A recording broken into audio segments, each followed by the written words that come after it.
بسم اللہ الرحمن الرحیم. میرا نام سلیم اختر ہے. میں نے اپنا جو ہے نا کام کا اسٹارٹ کیا تھا کچھ سن 2000 سے. میٹرک سے فارغ ہونے کے بعد ان کے امتحان دینے کے بعد فری ہو کے پھر کام کوئی نہیں تھا. فیملی کوئی اتنی اسٹرانگ نہیں تھی. والد صاحب نابینا تھے تو گھر کا بڑا میں ہی تھا. پھر ذمہ داری آئی. میں نے مختلف جگہ پہ ٹرائی کی. آرمی میں ٹرائی کی. قد چھوٹا ہونے کی وجہ سے نہیں کر سکا. پھر میں ایک دن جا رہا تھا تو ایک دوست نے کہا بھائی ایک ہے جاب آپ کر لو گے. میں نے کہا بھائی جاب بولو کر لوں گا. وہ تھی اڈے پہ یہ جو آوازیں لگاتے ہیں نا ہاکر ان کو کہتے ہیں ہم. ہاکری کی جاب تھی. تو اس میں کو 5 روپے گاڑی کا ملتا تھا. آدھا گھنٹہ آواز لگانی ہوتی تھی. گاڑی کو فل کر کے بھیجنا ہوتا تھا. ٹائم پہ روانہ کرنا ہوتا. اس میں نے اسٹارٹ کر لیا. پھر وہ وہیں ترقی کرتے کرتے وہاں اڈا مینیجر بن گیا. پھر اس میں وہ کمیشن بیس پہ بن گیا کام. لیکن کوئی 2 سال وہ چلا پھر وہ اڈے ہی بند ہو گیا. اس کے بعد پھر وہاں کام دھندا کوئی نہ. پھر یہاں آ گیا لاہور میں پہلے میں نے شالمی میں کام کیا صوفی ٹریڈر پہ 1 دن کے لیے. لیکن کوئی کام پسند نہیں آیا. محنت کا مسئلہ نہیں تھا لیکن کوئی کام ہی پسند نہیں آیا. پھر میں نے ادھر ٹرائی کیا. ایک اسٹور بن رہا تھا رحمت اسٹور کے نام سے ملتان روڈ. وہاں ایز اے ہیلپر لوڈر میں آیا. وہاں کام کرتے کرتے کوئی اللہ تعالیٰ کی طرف سے تھا کو کرم ہوا کہ باسز کو کام پسند آ گیا تو مجھے آگے رستہ ملتا گیا. صرف صبح کے ٹائم اکیلا ہوتا تھا تو کیش کاؤنٹر بھی وہ ذرا وہاں کوڈ شوڈ بولتا تھا. تو پھر دیکھتے دیکھتے انہوں نے کیش کاؤنٹر بھی بٹھانا شروع کر دیا. وہاں کو گرپ مضبوط ہوئی تو 6 مہینے بعد انہوں نے جناب فلور کے اوپر کام دینا شروع کر دیا. اس کو سنبھال لیا. کچھ 2 سال وہاں میں نے کام کیا. اس کے بعد پھر میں نے وہاں سے چھوڑا. پھر میں چلا گیا کیو مارٹ پہ کوئی کیا. 2-1 سال کام کیا. اس میں آگے ترقی کے چانسز کم تھے جس کی وجہ سے پھر وہ چھوڑنا پڑا. اس کے بعد پھر میں ایک لاہور آ گیا. یہاں ایک یہ ویپر بنانے والی کمپنی تھی اس میں کام کیا. اس میں کوئی 3-4 مہینے کام کیا لیکن کوئی سمجھ نہیں لگی. ایڈجسٹ نہیں ہو سکا. پھر میں چلا گیا جی. ایک میرے کزن تھے کشمیر آزاد کشمیر میں راولہ کوٹ میں. وہ آرمی کے ساتھ آرمی میں تھے حوالدار تھے تو ان کے پاس وہ کام شام تھا کری جی یہاں آج NLC کے ساتھ. میں گیا تو وہاں کوئی انہوں نے کہا تھا جی کرنل کے پاس لگوا دیں. کوئی 10-15 دن فری رہا. کوئی نہیں کام ملا. پھر چلتے ایک سائٹ پہ گیا. وہاں ایک دن بیٹھا کچھ نہیں ملا. دوسرے دن ان سے میں نے کہا یار کوئی کام شام. انہوں نے کہا یار کام تو ہے لے گٹر بنانا ہے. اگر آپ بنا سکتے تو بنا دیں. میں نے وہ گٹر کا کام لے لیا. 2 دن میں گٹر کمپلیٹ کیا. وہ بنایا پتھریلی زمین پہ. اس کی صرف کھدائی کرنی تھی. نیو بنانا تھا. وہ میں نے بنایا. 2 دن بعد پھر وہی فارغ. پھر میں ایک گٹر صاف کرنے کا کام ملا 2 دن میں. وہ کمپلیٹ کیا. اس کے بعد پھر میں سائٹ پہ چکر لگانے لگا. ان کے مزدور کام ہوا. انہوں نے مجھے مزدوری پہ رکھ لیا. کوئی میں مہینے ایک وہ کام کیا. اس کے بعد پھر وہ ایک چپس رگڑائی کا کام آیا. جو آج کل تو ٹائلیں لگ رہی ہیں. پہلے تھا وہ چپس ہوتی تھی اس کے اوپر وہ مشین سے اس کو رگڑائی کر کے پلین کیا جاتا. تو پھر وہ میں نے وہاں وہ 2 مہینے وہاں کام کیا. پھر چلا گیا. وہاں کام ختم ہوا. پھر واپس آ گیا. پھر میاں علی میں ایک تھا میاں والی میں CNG اسٹیشن.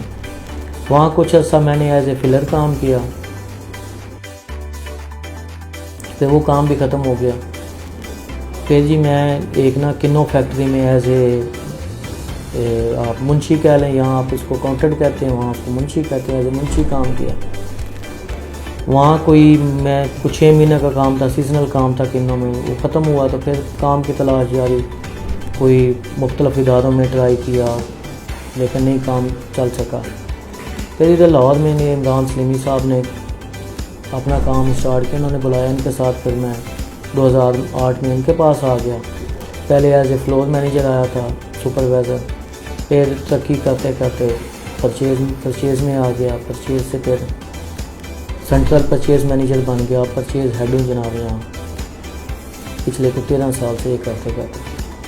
یہ کسی بھی سپر اسٹور کا جو ہے سب سے مین یہی ہوتا ہے. ریڑھ کی ہڈی آپ اس کو کہہ سکتے ہیں کہ جی پرچیز جتنی اسٹرانگ ہے اتنا آپ وہ جو ہے آپ کی جو ہے سیل اچھی ہوگی. پرچیز کے بیس پہ اسٹور جو ہے وہ چلتا ہے. تو اس میں بڑی کافی مشکلات آتی ہیں. کسٹمر کی ورائٹی پوری کرنی ہوتی ہے. پھر اس میں کوالٹی چیک کرنی ہوتی ہے. اس میں کافی قسم کی مشکلات آتی ہیں. لیکن وہ کچھ ہم سیکھ بھی رہتے ہیں. کچھ کسٹمر ہمیں سکھا رہے ہوتے ہیں. کچھ مارکیٹ سے ہم لوگ سیکھتے ہیں. جیسے کچھ نیا آتا ہے. جس طرح بھی یہاں کراچی سے امتیاز عباسی آیا ہے. پھر میٹرو آیا. اس طرح کی چینز آتی ہیں. ان سے ہم لوگ سیکھ کے پھر کچھ اپنے پاس اللہ تعالیٰ کی طرف سے کوئی ہوتا ہے. پھر ہم لوگ سیکھ کے اس کو آگے جو ہے ڈیلیور کرنے کی کوشش کرتے ہیں.